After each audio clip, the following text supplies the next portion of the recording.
After having done very well in my bachelor's program, I was instantly offered an internship in a very big company.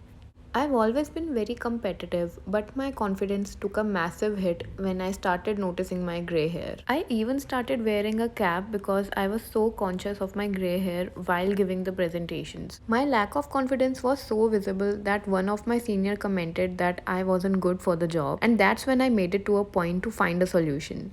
From supplements to oils, nothing helped till one of my doctor friends suggested I use ThriveCo's Hair Prime Serum.